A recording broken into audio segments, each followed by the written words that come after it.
Good evening, everybody, and welcome to another evening at D&V Investigations, where we have a little less D, but a whole lot of balls. Hello, everyone. I know I don't have as many moving parts this week, so hopefully I don't boomer it completely, but it looks like I'm off to a good start because I got little green lights in my StreamYard. So, hi. Oh, goodness gracious. Finally cooling off. Thank God. No more of those feels like 110 days where the humidity's up around 80%. And, but it was a hell of a week. A lot happened. A lot I could talk about, but I'm not gonna because it's all real life shit. Hello, William Perdomo. Hi, Mike McMahon. Nice to see you, Jean-Luc. We don't see you too often. How is everybody this evening? We had Ethan almost missing a closeout stream for a campaign. I guess he's closing the Heather Swain thing out in 2 weeks because he's promising people that despite the fact that he told us a week ago that he was going to be doing Cyber Frog 3 and getting it done by the end of the year and putting Rainbow the Brood on hold, he will be finishing Rainbow the Brood as well by the end of the year. Yeah, he's somewhere in the 30s. And you know what I haven't heard mention of in a really long time is the anthology book. I know the Elephant and the Red Riding Hood book. Is the Elephant book even finished? I don't even think it's done yet. But that was supposed to be included in the anthology with the Rainbow the Brood, as well as a story by Bill Willingham, written by Bill Willingham. I remember Ethan bragging about paying him to write a story for the thing. Hello, Snugs. How's it going? So, who the fuck knows what's going on with that man? The cars, of course, are back in production. He dropped an update. I knew when he said back in, what was it, March or April, well, that he admitted that he had halted production on the cars. He didn't want to say anything because that would give me a win. I don't know how exactly. I didn't vote. I didn't put Trump into office. I had nothing to do with the tariffs. I did not. And so he canceled the car order, but then the tariffs got paused and he was insisting he would have them in 90 days. Well, that 90 days is up. And I said at the time, those cars are going back to the back of the fucking production queue. He canceled his order. He said, no, man, I'm not going to do that right now. What did he think? They were going to rush him when he finally made up his mind? And yeah, you get a plastic lunchbox now. I knew it was always going to have to be plastic. It was going to, I mean, what? It would have to be like the size of the Money in the Bank briefcase to hold all those books practically, right? Hello, Woodrow. Hello, Michael Shanks. It's going to be a hell of a mess of a campaign. But don't worry, Kay Brady. You're not going to get your book anyway. You still haven't gotten the last two. Why would you get this one? I'm going to start with Rackets this evening. I don't know if you guys know, but you probably do. He and Aaron Imholte had court for a restraining order. Now, the restraining order, I believe, is being brought by Aaron Imholte against Nick Rekieta and that what's his name, like Monty? I don't know. Some guy I don't know. He's the one that came up with the stupid chat thing where they talk. Melton, that's his name. Sorry, it's been a long day. So they had a court hearing. Of course, Mandy paid a little visit over on Facebook. I got some more screenshots than were released on Twitter and the DMs that she sent. Oh my God, the balls on that bitch. And she doesn't even deserve them. Liam had a freak out that I do want to briefly cover, and which, maybe I can give Risey the night off. And then there's this guy, it's John Talks. He's from the fandom Menace. And people, man, was he flashing his ass and clowning himself all over Twitter. And then he decided to take it to a live stream and continue the exercise. Yeah. So we're going to talk about that too. First, I don't know if you heard, but 4chan and Kiwi Farms are suing the UK. Most specifically, the UK Office of Communications.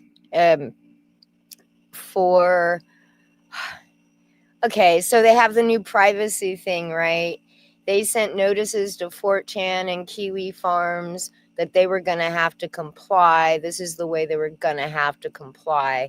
And then they threatened them if they didn't comply, and they have chosen not to comply. Instead, they hired Ron Coleman. And Ron Coleman has taken the matter to court, most specifically the United States District Court in the District of Columbia, so DC, of course. And they declare that the venue is correct.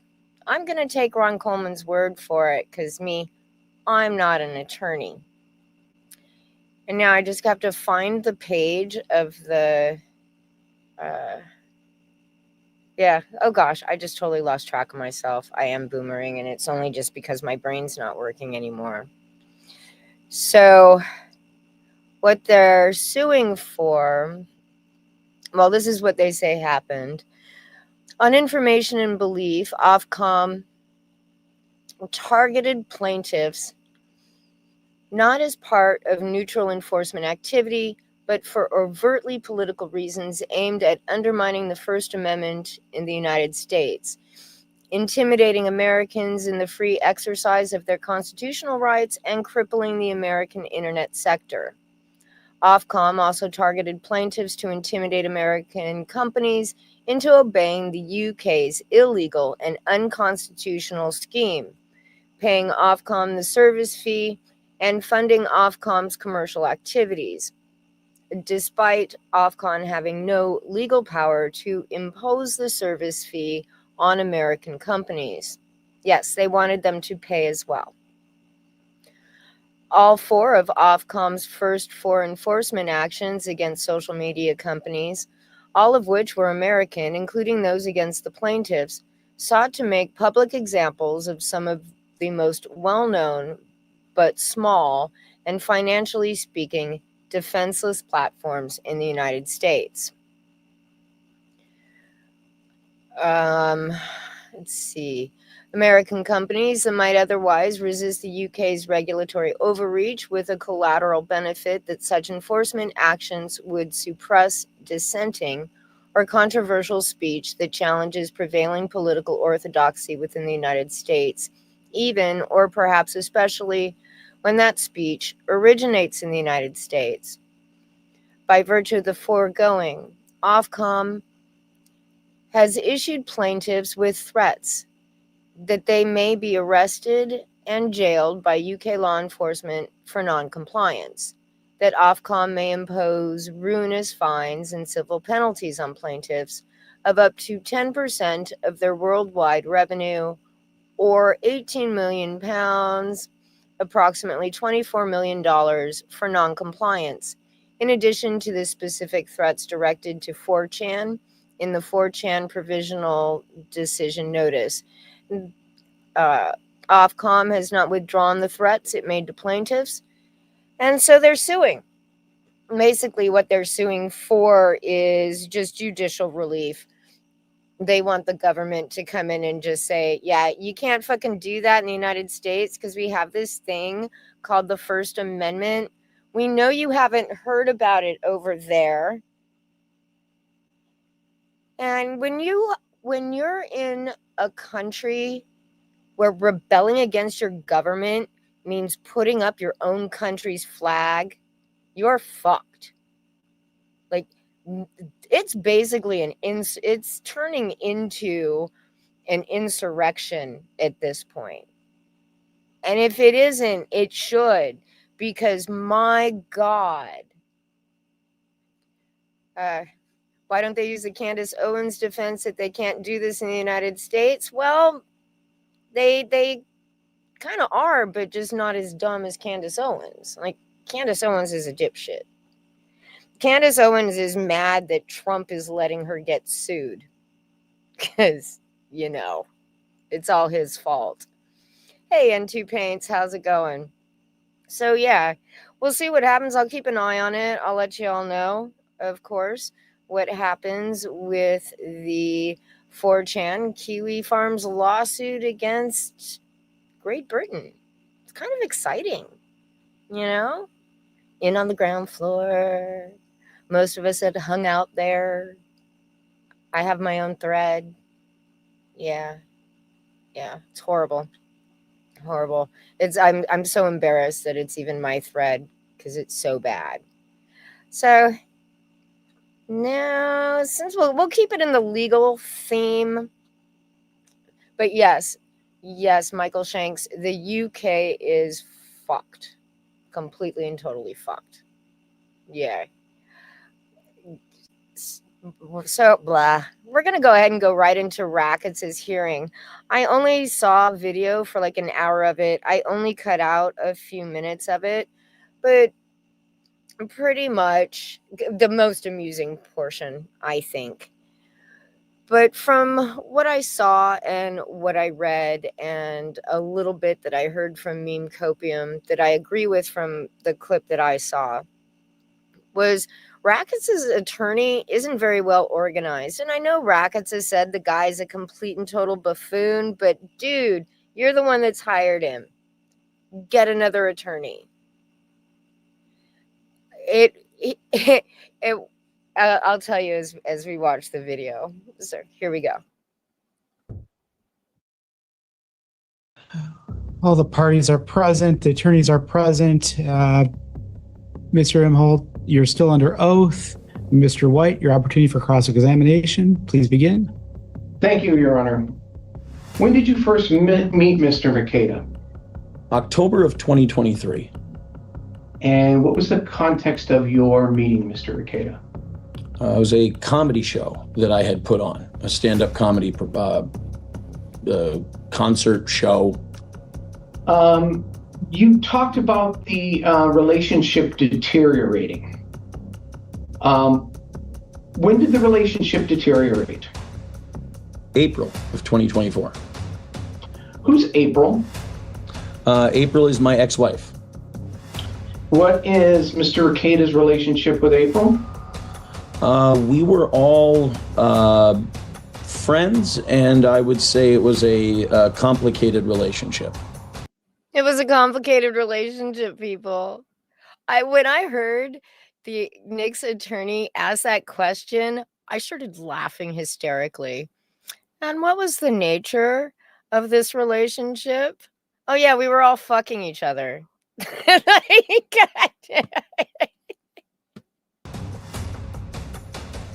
Did the complications in the relationship contribute to the deterioration of your relationship with Mr. Rekieta? Well, naturally, I think any relationship that falls apart, it's the nature of the relationship that tends to cause it. Mr. Imholte, you talked at length about... Mr. Imholte, you're still under... Oops, sorry. Look at fucking Rackets. Look at him, man. Sitting there like he's goddamn Sonny Bono and shit and his fucking sunglasses and his little studio. Like, what the fuck? Dude. Were you afraid the judge might see that you hadn't slept in a couple nights? Yeah, exactly. Imagine. That's why cheating is just bad. If they'll cheat on someone else, they'll cheat on you. And yes, they were both cucks. Something that took place in Las Vegas, Nevada, and attempted to present a video of that. Do you remember that? Yes, sir. What is that event? It is called Hackamania. It is an event that Patrick Melton puts on. The majority of the content is geared towards mockery, humiliation. Okay, you all see Nick has gone off screen. He is now probably furiously typing or texting at his attorney. He's also using OBS. Of myself. So there was 3 days of mockery and humiliation of you. Is that your testimony? Yeah, that's pretty wild, I would say. Did you participate? Yes. Is that a yes or a no? Yes, sir. Okay. Did you participate in that event? I was asked by a co-host of a different show to make a video package for his program that he would be doing there. He pitched it as me being the heel and doing a little roast segment. Had I known, if I would have been told that pictures of me and messages from me would be disseminated, I would have not recorded that for him. I recorded the package, sent it to him, and he used it how he wanted to use it. Okay, so very important here, and I'm not sure how many of you know, recording your hearing is against the rules. It's against the rules of the court. You can be held in contempt. You're not allowed. This video that we're watching right now is nobody was supposed to have recorded this in the first place. They just weren't. We shouldn't even be able to watch this.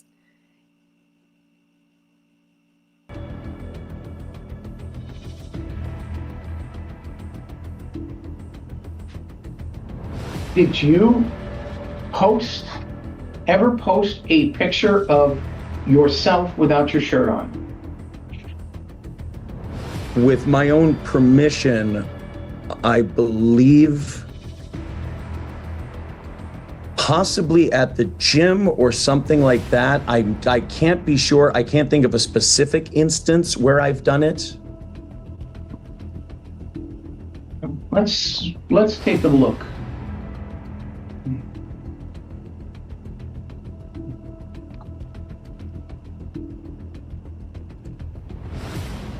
The bedroom photo that was sent, I have never released publicly, and I never gave consent to release it publicly. I didn't ask you a question. Mr. White, oh, there we go. Mr. Rekieta's video is back on. We're good. Okay? So, Your Honor, I object to that. You can't question with anticipation.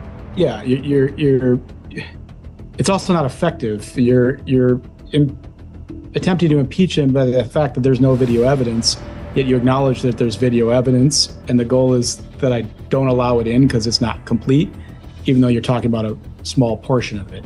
So I'm gonna let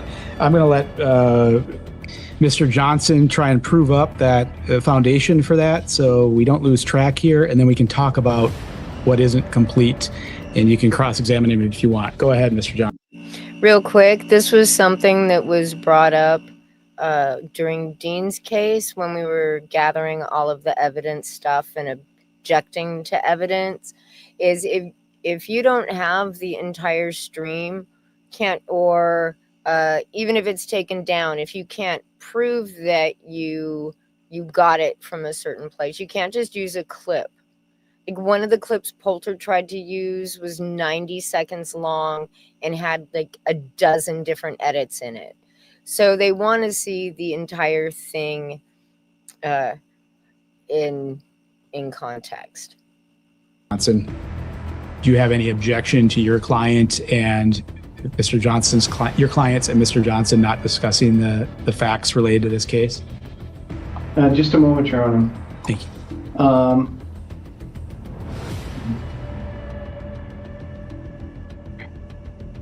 And again, it'd be limited to the principal parties. Yeah.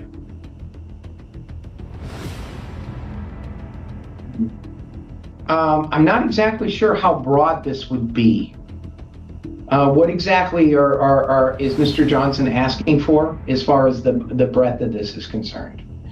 That there be no social media posts or YouTube discussions regarding this matter pending the outcome.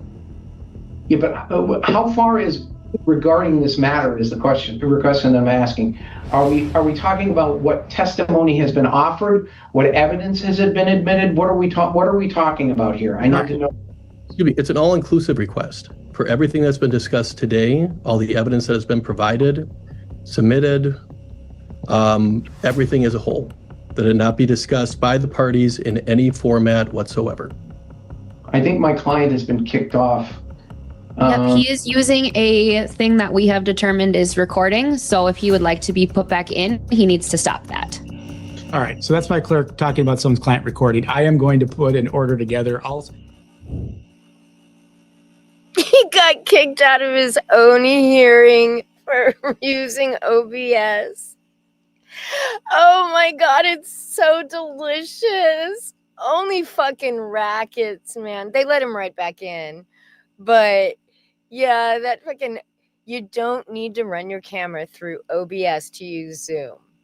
Why is he using OBS's virtual camera in Zoom? He's not. He's recording the fucking thing. Like, busted. So busted.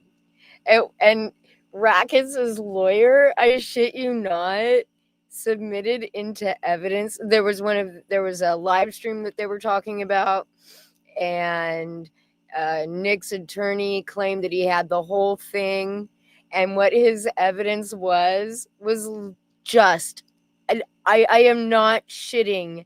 His evidence was simply the URL, not the video, the URL. And the judge is like, it's just a URL, bruh. Like, where's the freaking video? Oh, well, you're supposed to follow the URL. Which I believe was a broken link. But, yeah, this was just, what a fucking shit show, man. What a fucking shit show. I can't even. Now, I don't know if Aaron's going to get his restraining order. He can prove that Rackets accessed his Google Drive without authorization because Rackets admitted it on a fucking live stream. He's talked about it with Melton on numerous occasions. It's what he did. I guess it's either like his raid captured a backup, or he's got some fucking keylogger or something, so he was able to access Aaron's Google account. Like, it doesn't get much more than he got into my shit than that. You know, these people, you'd think Rackets would be smarter than that, but he's not, which is kind of amazing. Somebody later on tonight will probably be e-fapping fucking Liam. It'll probably be Bryzy. You know, that seems to be his new job. Right? Right?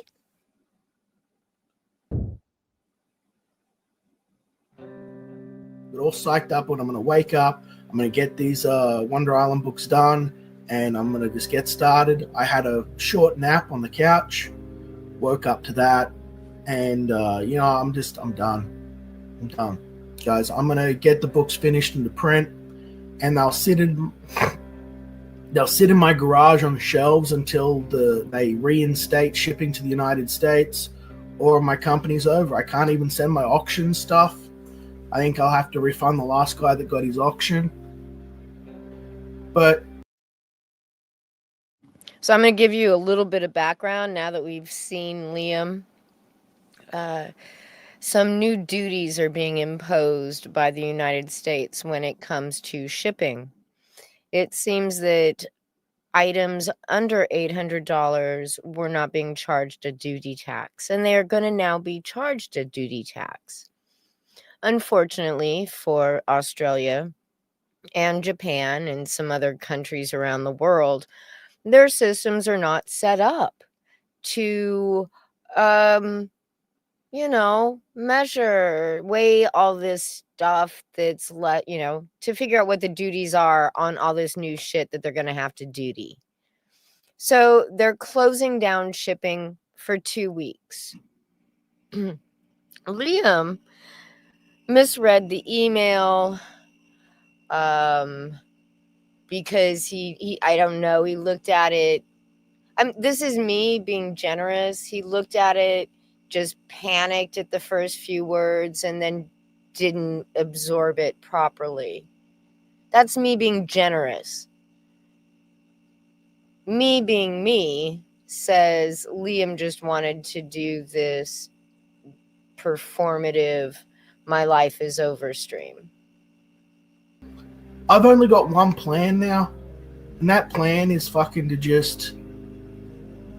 I'll print the books, and I'll just sit on them until I can ship to America, I guess. But I can't be paying $800 per book. It ain't doable. Waste all his fucking time being a bitch, and then open my eyes, sit up, oh boom, yeah, fucking international tariffs, ban your fucking mail from the country, Liam, fuck you, $800 a package. It's like $3, a little over $3 or something per book that he would be sending out. Fuck you. How are you supposed to make a living?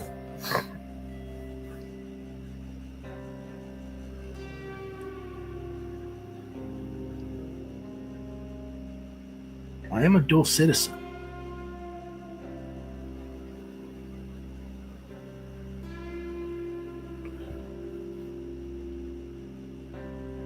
No, I can't screw my printer over.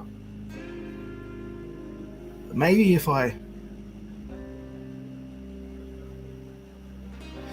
I can keep doing this if I just fly to America. I just fly to America, I do my printing there. I ship from America. On multiple levels, this is affecting me.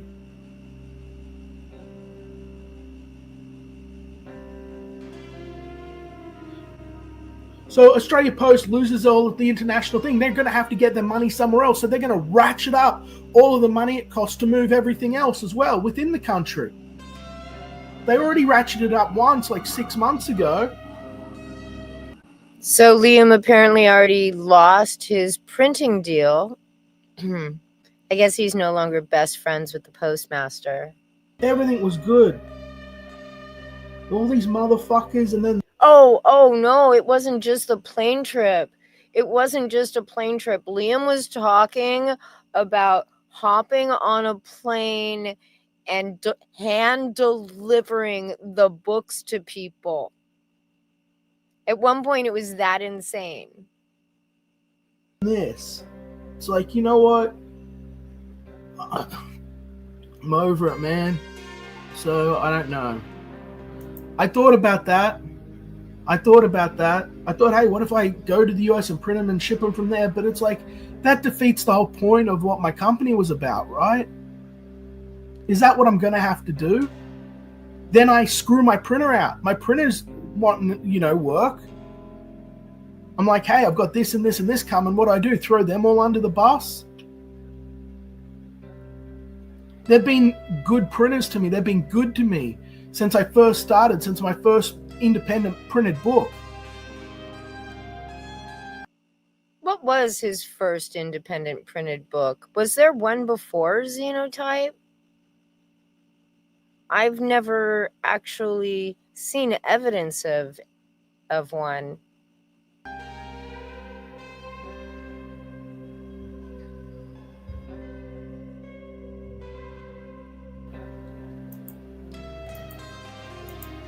Where is it? Give me a minute. I'm fucking so over this.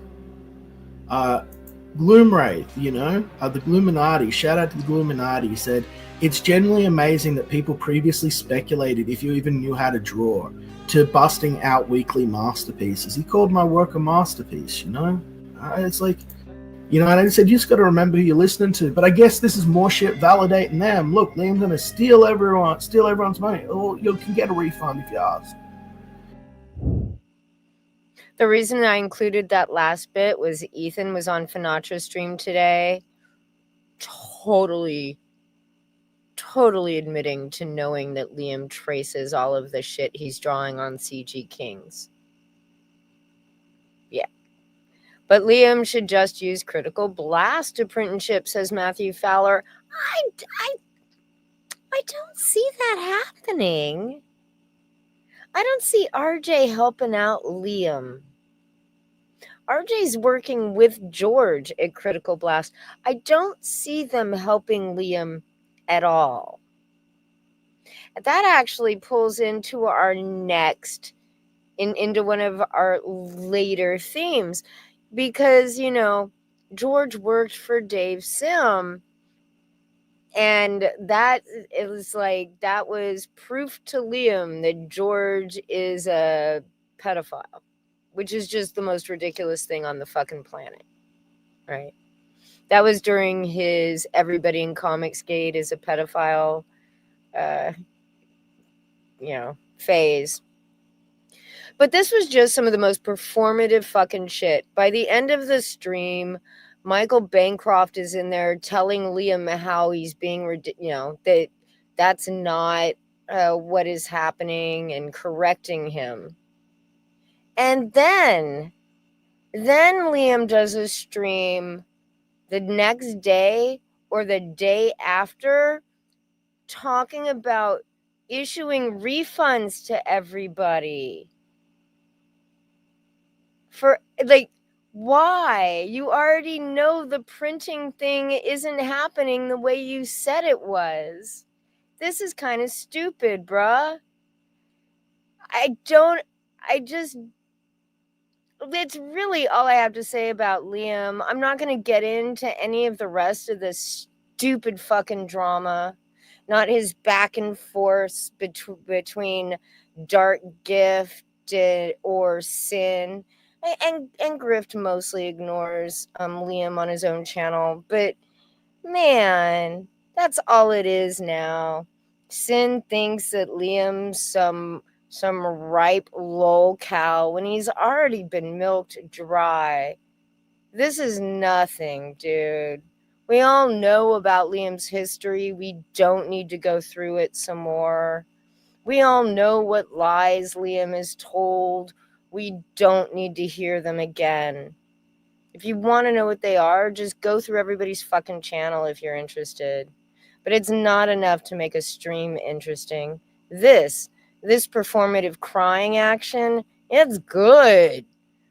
But anything else is just sort of a waste of your time, bro. Besides, I had to give Risey a night off. He's sounding a little rough. Oh, hello, Kate and Orlando. I saw you sneaking in there. So, before I get to John Talks, we're going to talk a little bit about Mandy. Mandy and Dale, actually, I just love showing that god-awful fucking picture. Look at that. The chipmunk jaw. Mandy and Dale had a little adventure in Facebook land. It seems that they both decided to join the Fans of Dale Keown Facebook page. It didn't last very long. So these screenshots were on Comic Book Hut's Twitter page, the first 2, maybe 3. But so we've got Mike. Hi, Mike. I see you in the chat. Someone on here is sending DMs to members and asking them to go to the admin and ask for certain people to get removed from the group because they dared to ask questions. Now, Mark, he says if that's true, that's pretty fucked up. It's bullshit. And then Jeremy says, as the only active admin here, I can confirm that the person asking me was Mandy. She and Dale are no longer part of the group upon their own accord. Take that as you will. From what I understand, Mandy spent 2 days attempting to defend herself over her Gemshock campaign before they finally gave up and left. But some of these screenshots are just glorious. You've got longtime Dale Keown fans saying that he needs to get away from the no-talent parasites he's been hanging out with. Yeah. He gets clowned on by his friends on their YouTube shows instead of him drawing. Do you guys see the launch stream where he was dropping the N-word and Shane was trying to egg him on to say it some more? And Jason Reels says, Mandy is a no-talent parasite.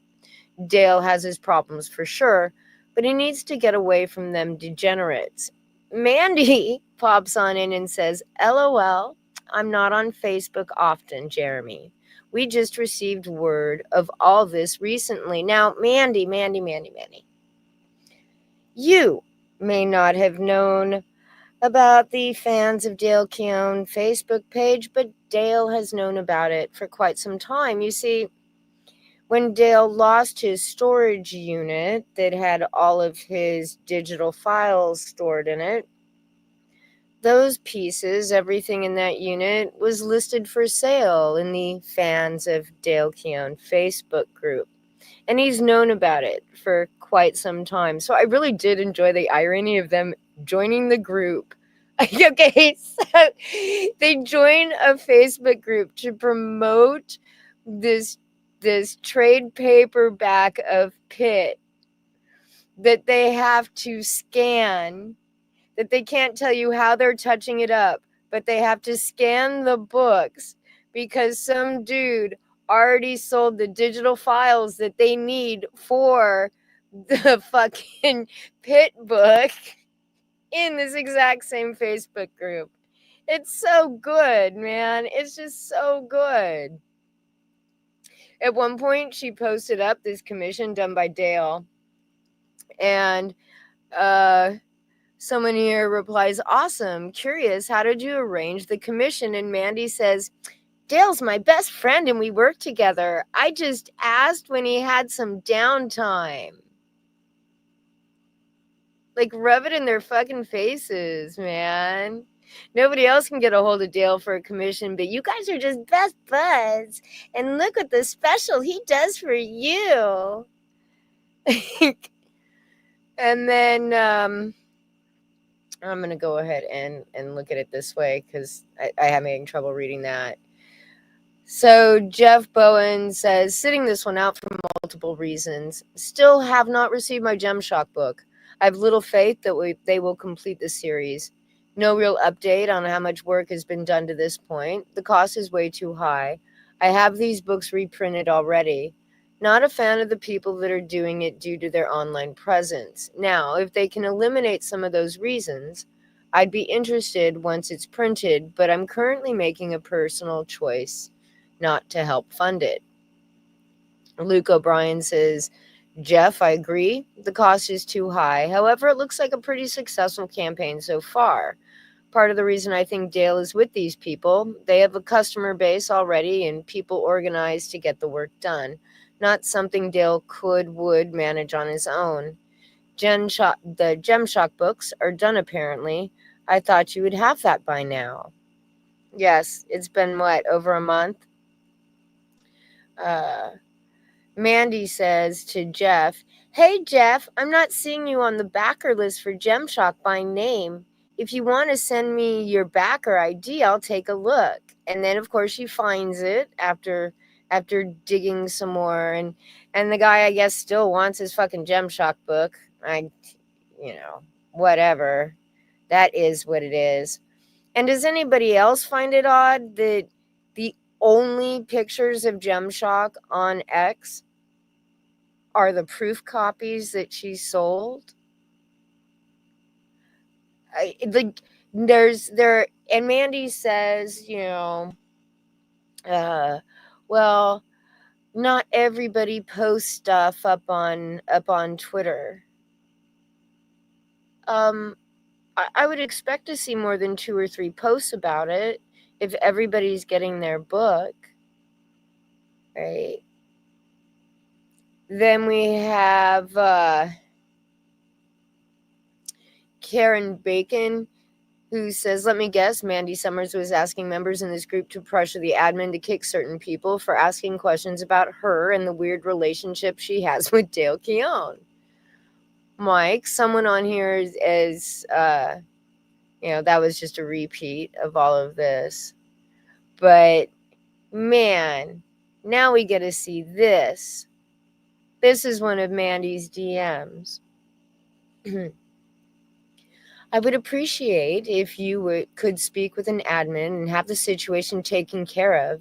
Dale is a very delicate guy, and when he's uncomfortable, he makes himself scarce. I am very much the same." She's very much the same, people. Which is actually kind of true, because how many months did Dean chase her off with her nudes? And having someone like that in the group posting weird images of me with fake blurry screenshots trying to indicate falsehoods is a very disturbing situation. If it's not possible, I understand. Dale and I can exit the group. He doesn't need to be caught up with disingenuous accounts that are out to harm him. He's got a lot going on with his family, people, and with work and the added stress. It's a bit too much. Just too much for him. I don't know the admins in the group, but I figured maybe you could get it taken care of. No worries if not. If we have to go, hopefully you and a couple of others can let people know their Gemshock books are being shipped out. Thanks. Yeah. Yeah. Oh, I'm sorry. I forgot to slide that forward, but I did read it for you anyway. Yeah. Then we get to the next one. Then she DMs the admin. "Hey, Andrew, Dale and I would like to take part and participate in the fan group, but the account Karen Bacon is not a genuine fan or even a real person. They're from the hate group War Campaign and have been trying to cause Dale stress and sabotage anything he or I are a part of." Yes, everything is War Campaign. Everything. "We both wanted to know if it would be possible to remove them. As you can see from their posts, they're only trying to cause harm and stir up trouble. They're also posting photoshopped lewd images of me to the group. Let me know. I'd love to connect with people as would Dale."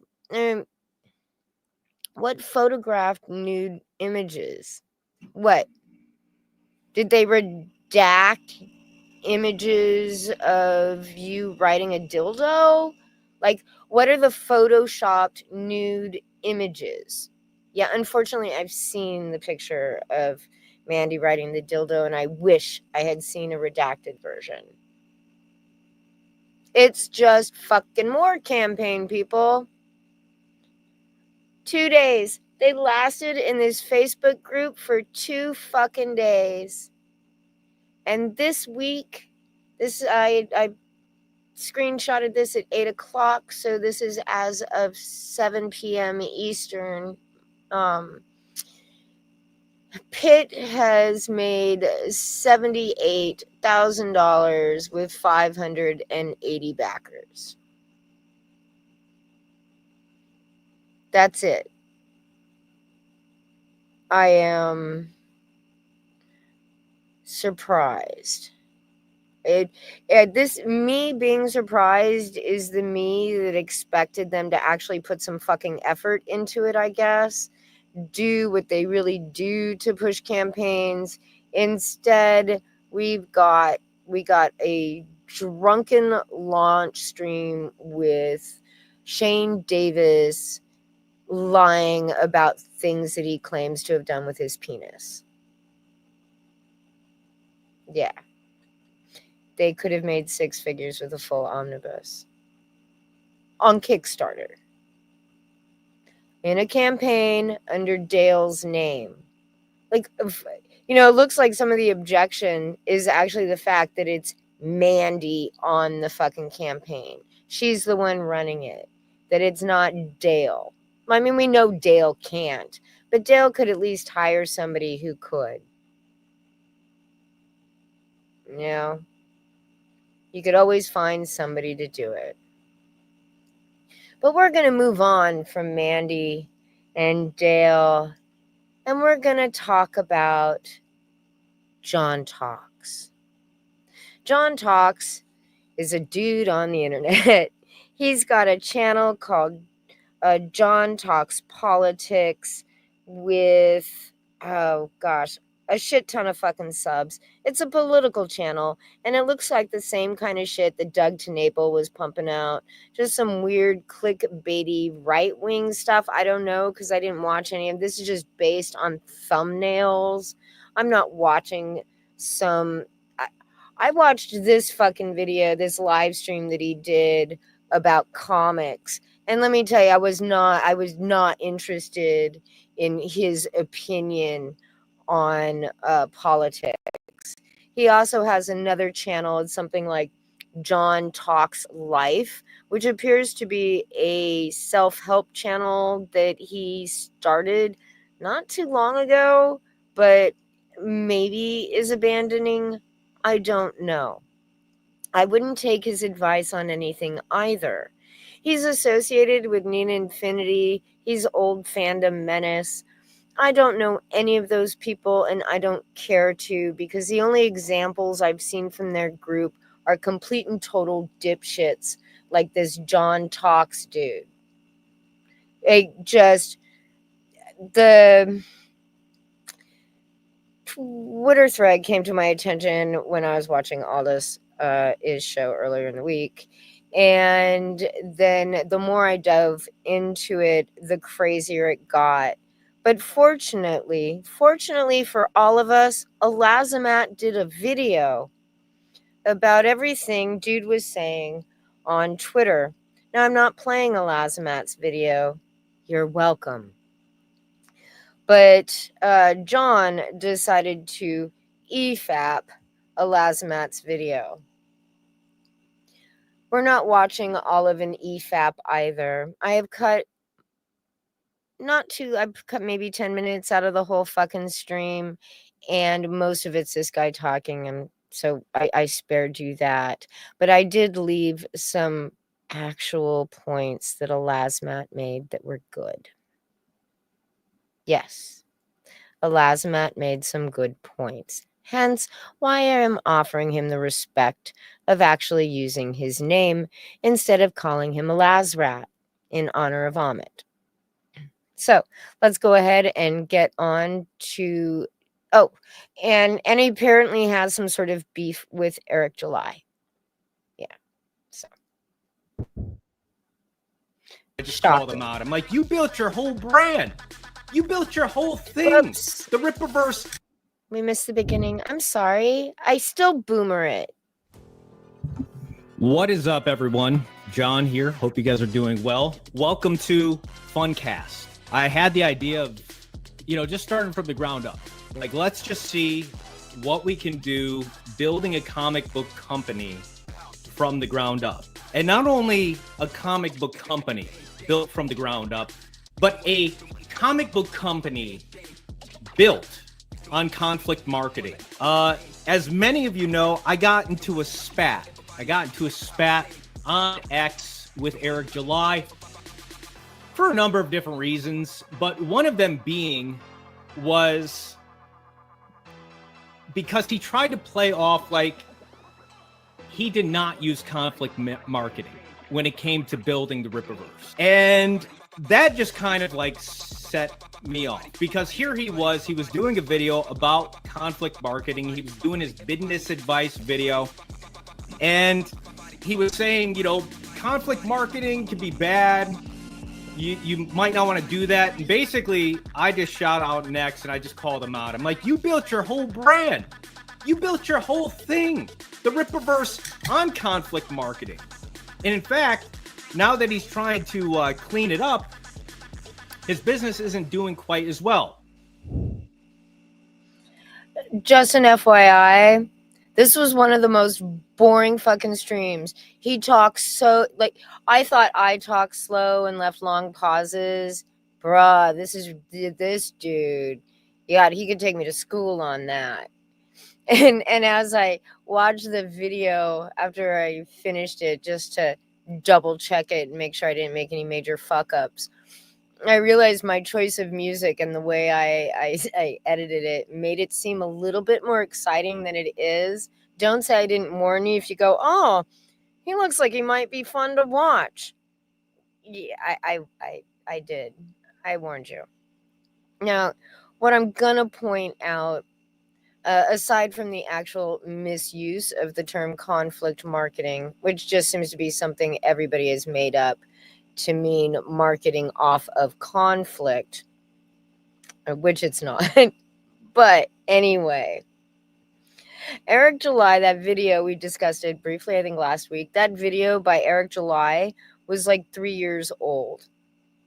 And the one thing Eric July did manage to do after the release of ISOM, and he didn't even, actually before ISOM, is he did manage to pivot in okay, so Young Rippa on YouTube was conflict marketing in their parlance, right? He went after everybody making media. But once he's became Rippaverse, which is this comic company, and the head / spokesperson for this comic company, he really did stop doing that. Like, he wasn't, there were no more videos, him bashing other products, other comics by the big two. And for some reason, all of these people keep talking like him, saying, my company's going to be bigger and better than Marvel or DC, is conflict marketing. If you're opening, if you want to have a successful business, you're going to have to think and want it to be better than anybody fucking else, right? Like, I would assume so. But anyway, let's keep going. So I had this idea. I'm like, well, I kind of already have this idea for a comic. I've already got this idea for this, you know, the banner that I want to put it under, which is the Cool Comics Company. This is something I wanted to do for a while. And now I can tell you this. One of the wonderful things about putting yourself out there and like just, you know, basically, because I think some of the people out there probably think like, oh, the company's a joke, and that's fine, you know, however, whatever way you want to take it. I wanted to do my own comic book at one time, and I did have the idea in terms of a label to do it under, but a label, like it's a fucking record. It's not a record. It's not a CD. It's a comic book. And we call them imprints. I by no stretch have the means, okay, to create my own comic book company, at least as of yet. Nor would I want to in terms of like putting out a bunch of product, in terms of putting out a bunch of comics. I just want to really focus on making one great comic. It is an actual banner that I want to put comics under, you know, or that I want to create comics under. A real, you know, I would like to legitimize this company at some time. Well, John, can I call you John? Do I have news for you, John? You could very easily go and next week legitimize your company, and it's going to cost you about $500. I know. Crazy. Absolutely fucking insane. It's going to cost you probably around $150 to register your LLC. And then you head on over to the USPTO and you put in a trademark for your lousily named Cool Comics Company. It'll cost you $350 to file the application. It's class 016 for paper goods. And you go ahead and you file what is called an intent to use. It's like you know, putting in a hold for that name. You've got time you don't have to pop out a product tomorrow. You've got time to go ahead and make your fucking comic book and put it under your imprint of your new company. 3 years to be exact. You can continue to get extensions for a length of up to 3 years. So you have 3 years to put out a fucking comic book, John. And if in 3 years you don't have a comic book ready, you can just go ahead and put out a concept art book with whatever, I don't know, like a 4-6 page preview of your comic. But make sure that it's published under your imprint. Put it up on a website. Have your family and friends buy it. You've just sold it and used the name in commerce, my friend. See how easy that was? And it only cost you around $500 to start your company now. Not talking about it, actually fucking doing it. It's a very simple name. I know it's almost too basic, but I wanted something that was just really simple, memorable. And I had this idea of like, after I had this whole spat with Eric, I'm like, why don't I just run this social experiment? Why don't I just do this thing of building a company based completely 100% on conflict marketing, just like Eric said that he was going, or, you know, he said he was going to take on the big two. He said he was going to take on Marvel and DC. And so I'm thinking, why not me position myself as somebody taking on Eric? And let's see if conflict marketing works or not. Where do I begin? I think we'll get into, let's get into this little spat that I had with Aslamat. I apologize. I'll get that name straight. Because one of the things that I was critical with Eric about was your comics just are not up to par. They're not up to snuff. They're not good. He's selling them, but his sales are going down. It's a David versus Goliath thing going on here. And I'm going to play that up. I'm Rocky. He's Apollo. And we're going to go at it. He might not want the fight. He might not want the scrap. He's trying to change his image, but that's okay, Eric, because I'm going to show you. Little by little, that conflict marketing does work. Now I am putting and setting myself against this company. All right.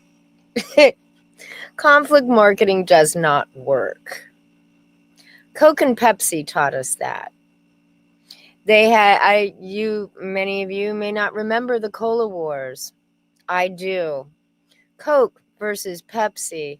And when it started getting a little too nasty, the buying public rebelled and they got angry and they stopped the Cola Wars. It will not work long term. What's he going to do? Just pick fights with people like Ethan? Nobody even knows this guy. Nobody. And I just lost track of one of the points I was going to make. But yeah, like, just make a fucking comic book, bruh. Your 10 story arc is going to take you over 10 fucking years.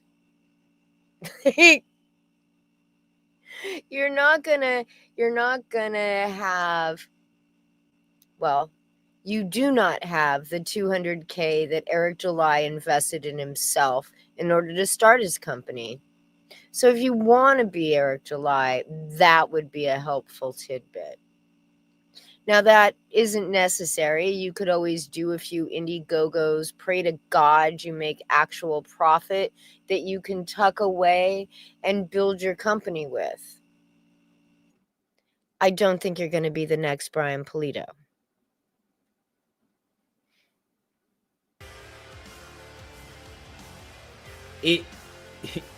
Running a YouTube channel is a constant thing. And Ethan, what happens if Ethan disappears from YouTube completely? What happens if he is not doing Trash Cast, or he's not doing Comicsgate Kings, or he's not making an appearance on the Jack Show, or he's not, now granted, those shows aren't going to go away because of him, but the whole thing is, yeah, sure, Ethan is not, he's not the sole person who keeps Comicsgate going. But I think he's not? I think every one of us could agree that he is, in a sense, the face of Comicsgate. He is the main figure of Comicsgate. And so there is, on some level or another, he has to be showing up on YouTube because ultimately that's how he markets his books. That's how he is selling his books, selling his action figures, and so on. I'm willing to bet. If I'm wrong on this, he can obviously correct me, but I'm willing to bet that EBS and there's probably a part of him that would just love nothing more than to draw.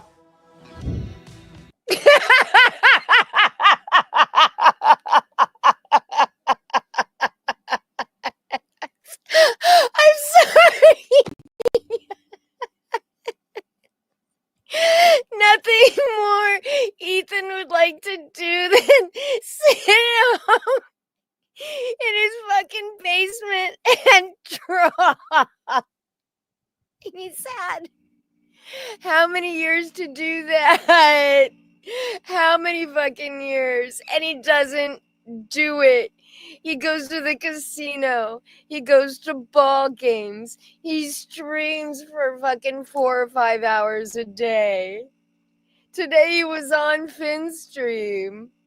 This dude doesn't want to fucking draw. Like, what the fuck? And what happens if Ethan...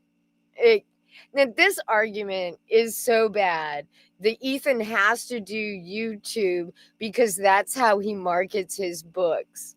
Is such an awful argument. And it's even worse to say, because basically what the guy says is Ethan doesn't have the time to draw because he has to do YouTube. Well, no. Ethan chose to do YouTube.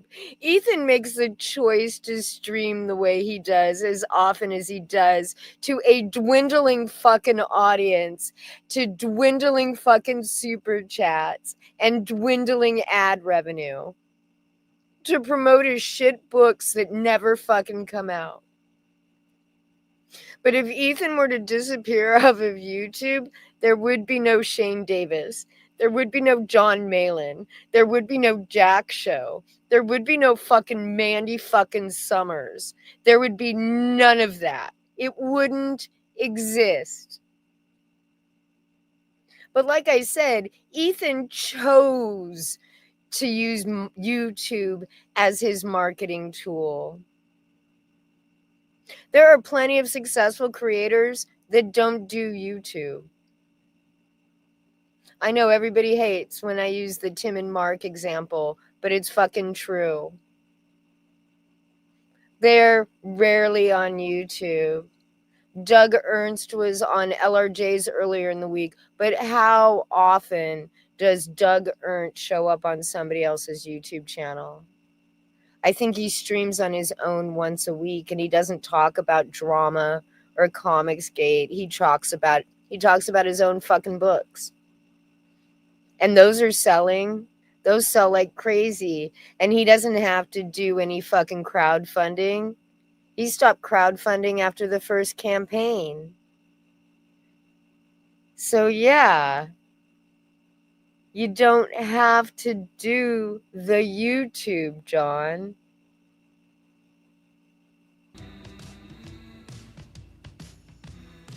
It's a whole, I guess why I empathize with Ethan is because he's learning a whole new thing. You know, he's been an artist for 20 plus years. And so it's like, yeah, I can give him grace. I can, you know, if it takes longer, whatever. At the end of the day, well, Lazmat will get to this point, but at the end of the day, I know that the book, he's going to put everything in that book, and it's going to be great.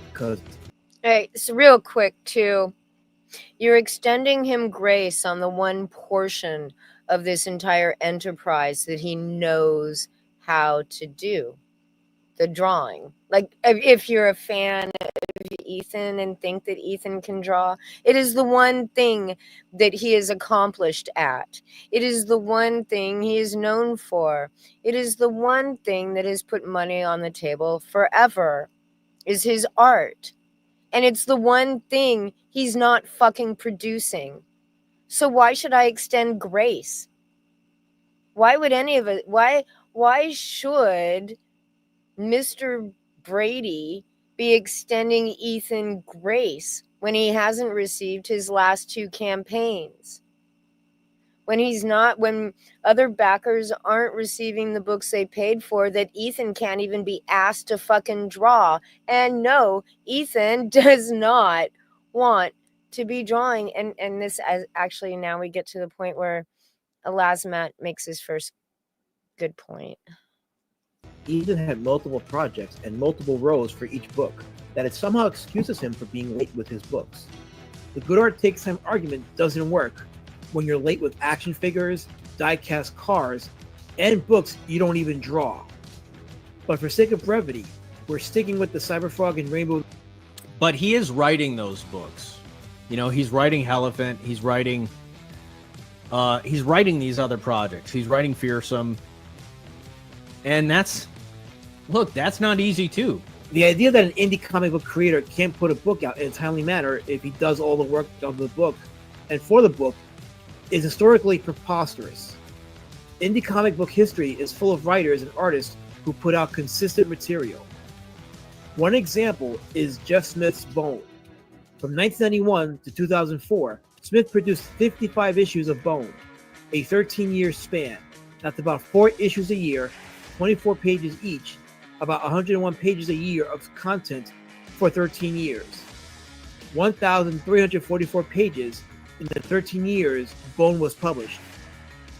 And that, you know, I'll take his word for it. That's, you know, those numbers seem about right. 4 issues a year. But as I was making, you know, as I said, this style here, and look, Jeff Smith is an incredible cartoonist. He's really, really good. But the point, the only point that I'm making here is that this style is just easier. Christopher says it's a more simple style, but style takes effort to create. Indeed, yeah. And again, that's not a knock on, as I'm going to say it again, it's like, I'm not knocking Jeff Smith whatsoever. He's not? He's not? Really? Because it sounds like you fucking are. Oh, the art style is just too easy.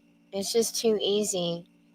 Never mind that he wrote the story, which apparently is supposed to be a big deal over here at John Talks, because Ethan's writing his story, remember? He was the artist on the book. Like, that's a lot of fucking pages per year to be putting out. It was primarily self-published. This is between the years of 1991 and 2004.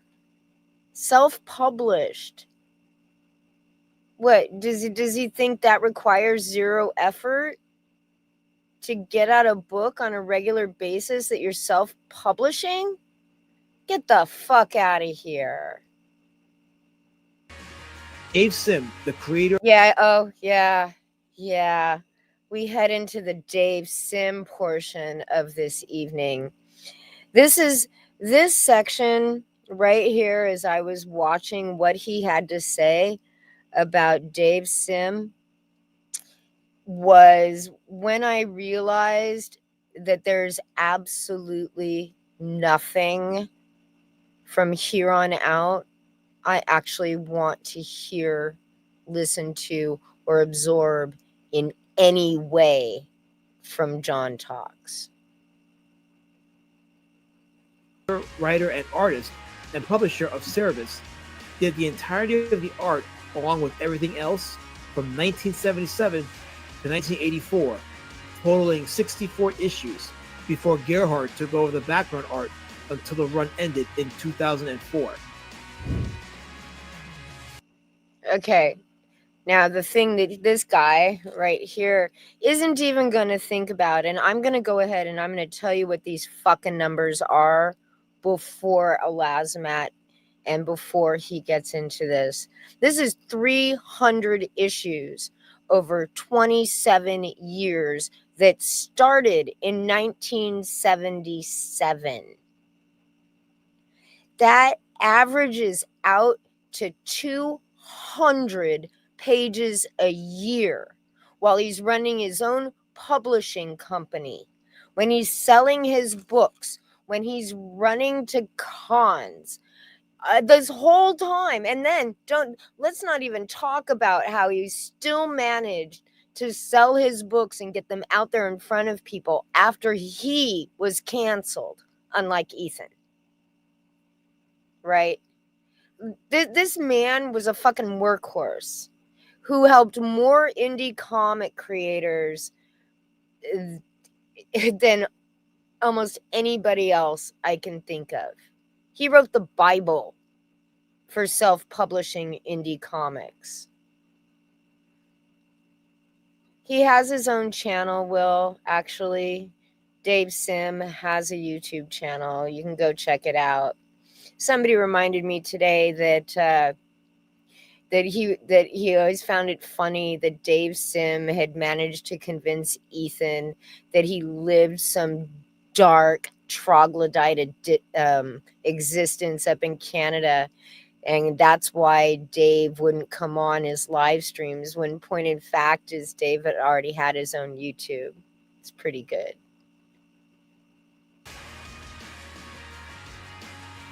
As you can see, I mean, look at these bags right here. You can tell that these bags, they're copied. And he's able to, and again, this is not a criticism on Dave Sim, because I still think this page looks good. It's just how you get books done in a shorter amount of time. You have to use some shortcut if you're going to be on a deadline. You can tell this is it's the same background. And I think when you see this white border around this too, it might be more likely that it is a copied background. A copied background. And you could see there are variations here. But one thing you could do is you copy and paste, and then you add a few extra lines, you know, to give it a little bit. Copy and paste, people. In the days before computers, Dave Sim was copying and pasting. More variants. But you could tell this cross-hatching background is it's essentially the same. Very good, but it's not. Is it as detailed as the same. Ethan's work?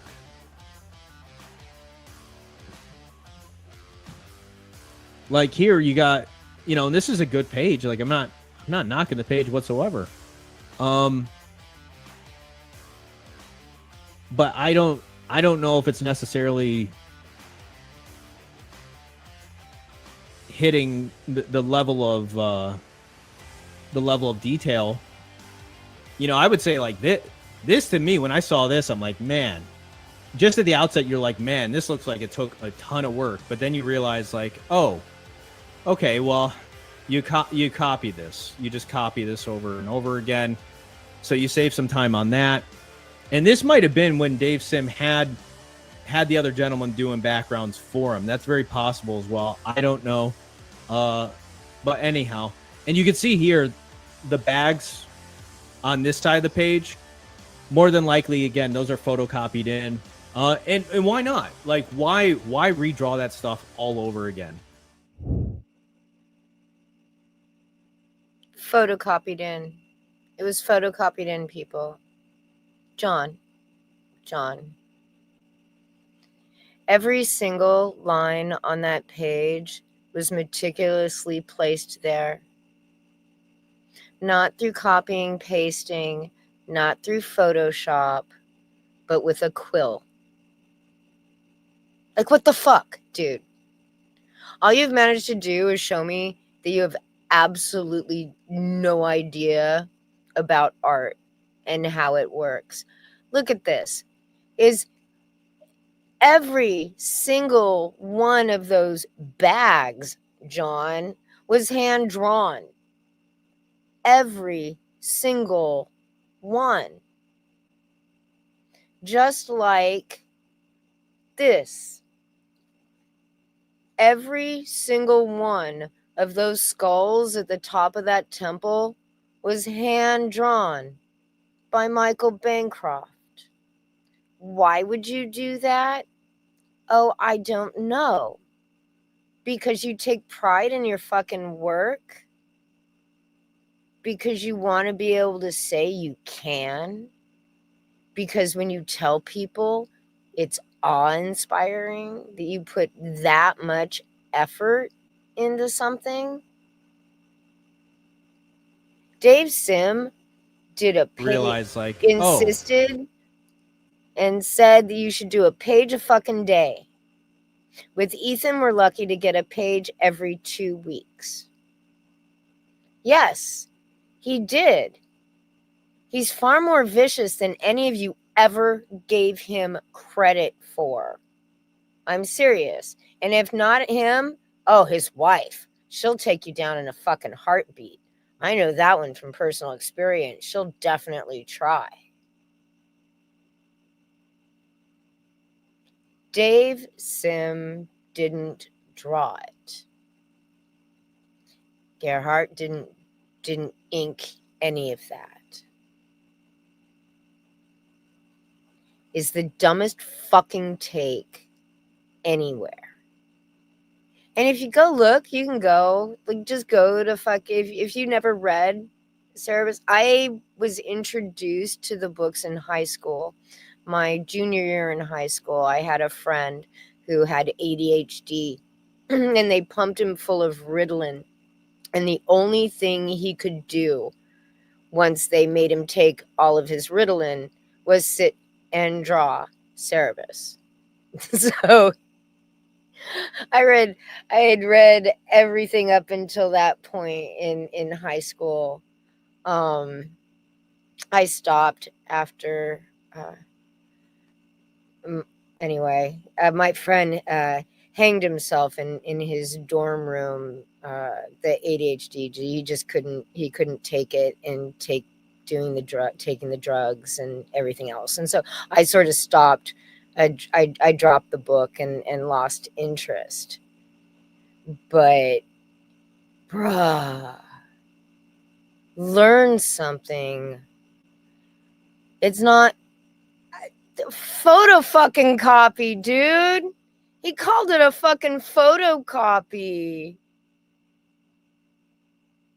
Like, a great portion of those books were done before there was email, before most people had dial-up, before there was like a Netscape browser. Fuck. Fax machines were still the thing. This is only maybe 5 years outside of me going to a school where they had those purple mimeograph sheets that smelled really good. Anybody remember those things? When they were a little bit damp. This is practically the dark ages of comics. People had mailing lists. They actually had to dial a fucking phone.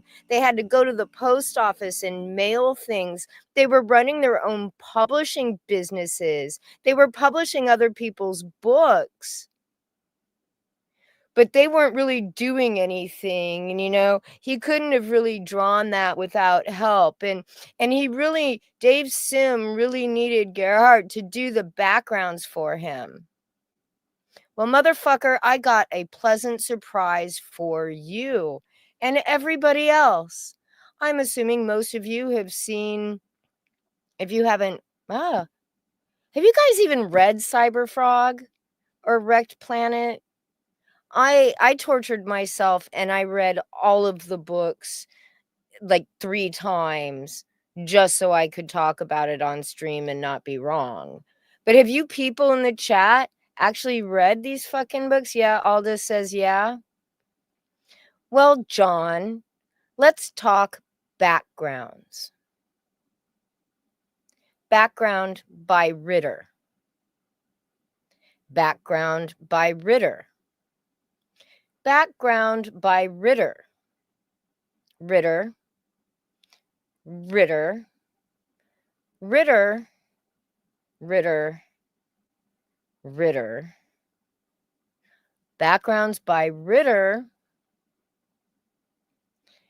And I had to include this one because this is the most nightmare fuel panel I think Ethan has drawn outside of that god-awful Superman. That top panel, all of those backgrounds are done by Ritter. That top panel, he added the fucking wagon too. Normally, Kyle just goes and he photo bashes. And so he takes stock photos and he manipulates them. Ethan doesn't draw all these fucking trees and leaves. He's not putting the texture on the fucking ground. That's Kyle Ritter. So you want to sit there and say, well, Ethan draws all that and it's highly fucking detailed and this, that, or the other. It's Kyle fucking Ritter. Now, granted, Ethan puts in a lot of work and he puts a lot of lines on the fucking paper. Those speed lines are all Ritter. This goddamn awful tree line in the bottom panel, that's a fucking photograph. That's a stock fucking photo. It's not even drawn. Whereas Gerhardt could run a nib across paper the wrong direction and backwards, and it didn't hurt and it didn't catch. People with real fucking talent. Drawing. They would have drawn those fucking trees. If this was their book, they would have drawn those trees. All that cross-hatching we saw earlier on the Cerebus art, that takes a lot Lot of fucking time. It's so deliberate. They're not just scratching on a fucking page. But yes, I'm even gonna leave you with this goddamn image at the end. All of it. Everything you said about comics in response to a Lazmat was bullshit. All of it. From I can't do my own company now to Ethan puts in all this extra work. It's just all bullshit. So there. But you can go back if you don't believe me, and you can go through Ethan's Twitter or his live streams, and you're going to find where he drew that page. He shared the panel, I don't know how many fucking times, but quite a few before he shared Ritter's coloring of it. He was quite proud of that. No background. None. Anyway, everybody, good night. Thank you for joining me. I hope you have a lovely weekend. And that's it. Yeah, he was a real workhorse. But good night, everyone. Thanks again.